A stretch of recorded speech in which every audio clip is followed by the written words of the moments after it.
Dia mendengar sejak kulihat wajahnya, ku yakin pada firman-Nya dan menyerahkan bimbangku di dalam saat yang teduh.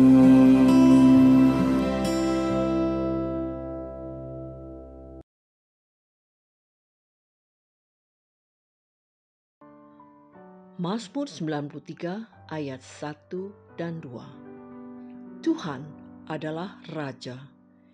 Ia berpakaian kemegahan. Tuhan berpakaian berikat pinggang kekuatan.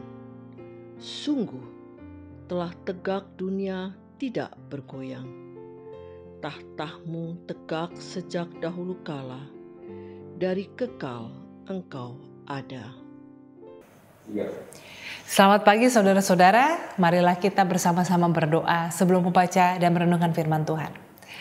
Terima kasih Tuhan untuk pagi yang baru, untuk kasih setia penyertaan Tuhan. Biarlah kiranya kami boleh merasakan itu sepanjang hari-hari dalam hidup kami.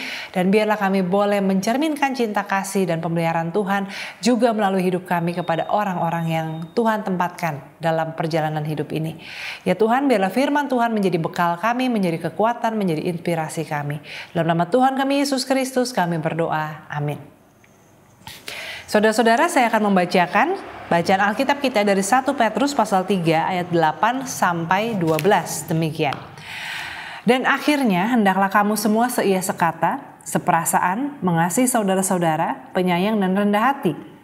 Dan janganlah membalas kejahatan dengan kejahatan atau caci maki dengan caci maki, tetapi sebaliknya hendaklah kamu memberkati, karena untuk itulah kamu dipanggil, yaitu untuk memperoleh berkat.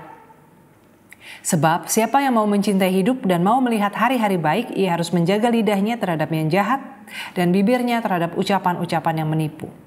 Ia harus menjauhi yang jahat dan melakukan yang baik. Ia harus mencari perdamaian dan berusaha mendapatkannya.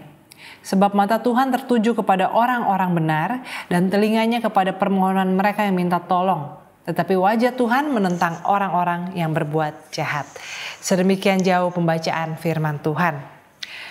Saudara-saudara, apa sih jahat itu? Ini 1 Petrus 3 berkali-kali menggunakan kata jahat ya. Orang yang berbuat jahat, jangan balas kejahatan dengan kejahatan. Tapi apa sih jahat itu? Ada perkataan yang terkenal di kalangan anak muda angkatan saya ya, masih muda lah ya.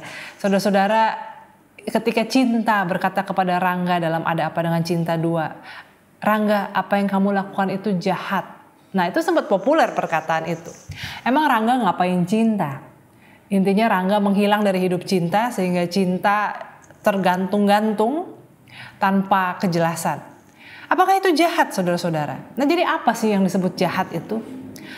Ternyata jahat itu bukan ketika kita menusuk orang. Jahat itu bukan ketika kita mengatai orang.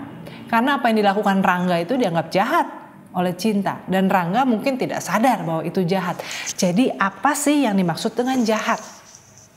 Saudara-saudara, ada kejahatan yang memang jelas itu jahat, kriminal, merugikan orang, merusak sesuatu, menyakiti, membunuh, membinasakan. Itu jelas jahat. Tetapi ada banyak hal-hal yang bisa kita katakan yang kamu lakukan itu jahat kepada seseorang, yaitu ketika kita melakukan sesuatu tanpa memikirkan kepentingan orang lain. Ketika kita memikirkan hanya diri kita sendiri, hanya mencari yang nyaman buat kita dan membuat orang lain yang harus menanggung kesusahannya.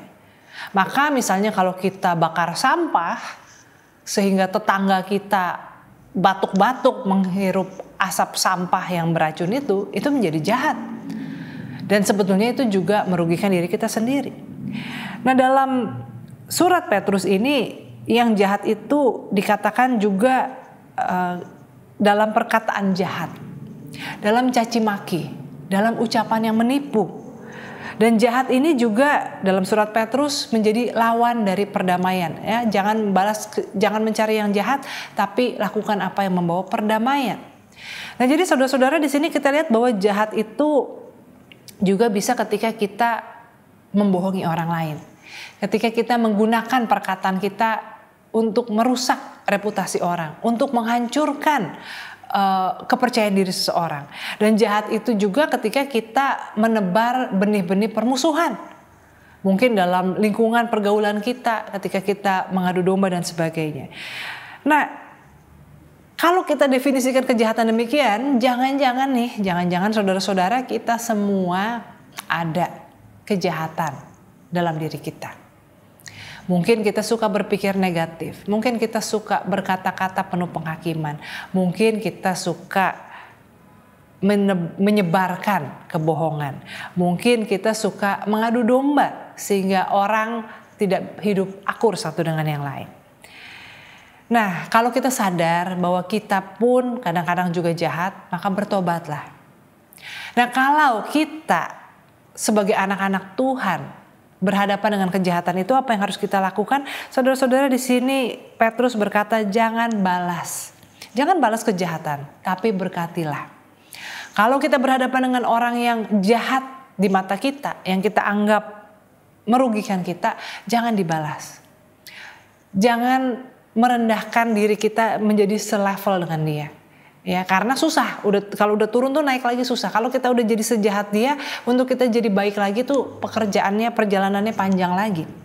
Tetapi berempatilah. Karena orang yang jahat itu sama seperti kita dulu mungkin jahat, atau kita sekarang masih ada hal-hal yang jahat. Kadang-kadang jahat itu sesuatu ketidakberdayaan. Tidak tahu apa yang baik.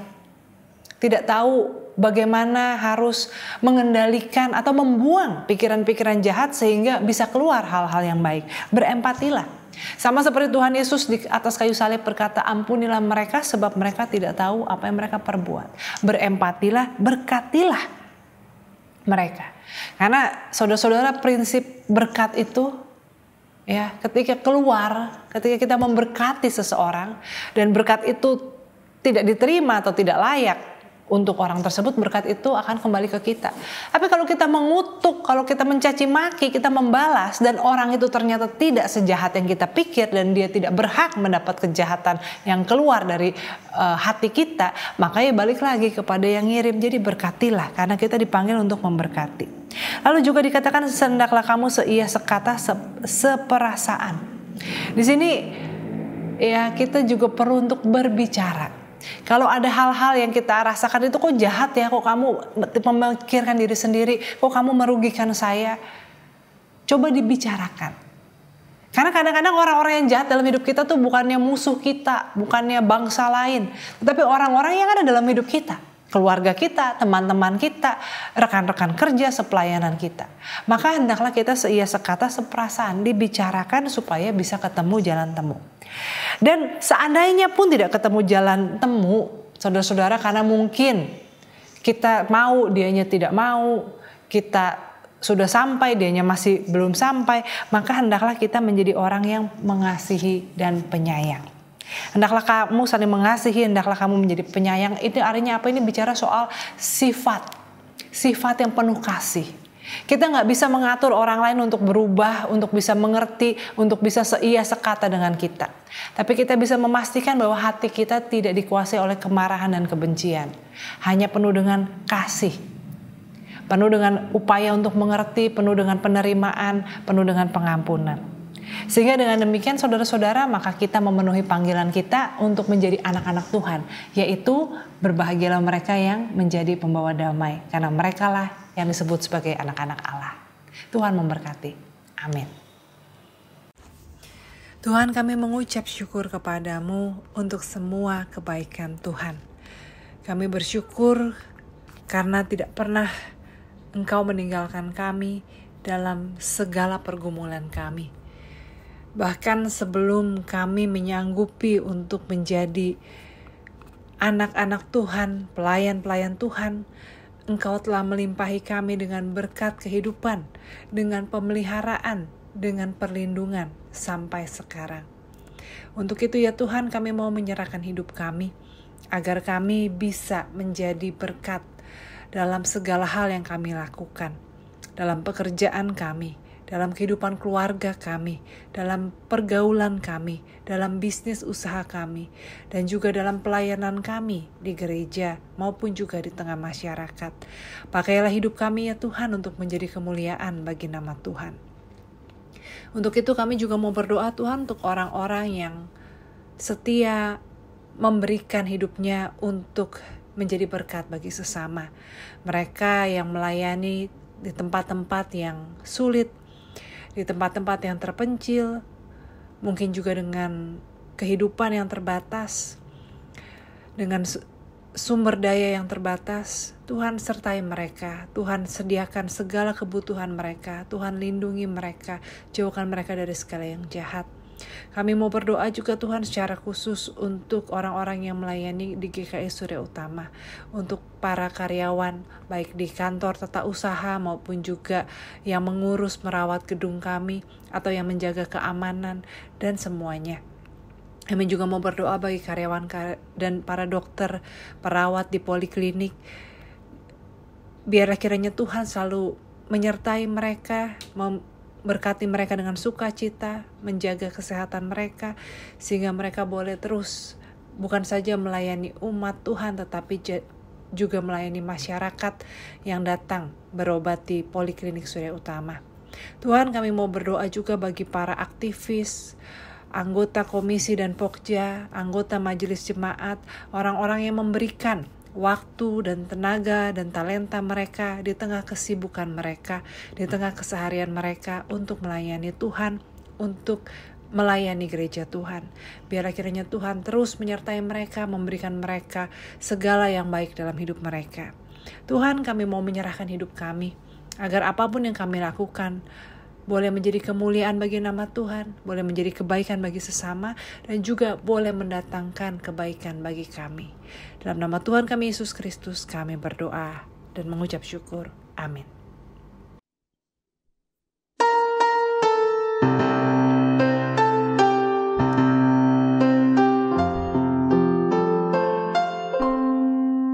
Kasih Tuhan mengiringimu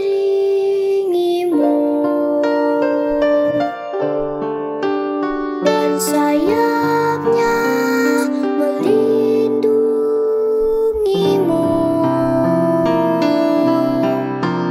Tangan Tuhan pegang di dalam hidupmu.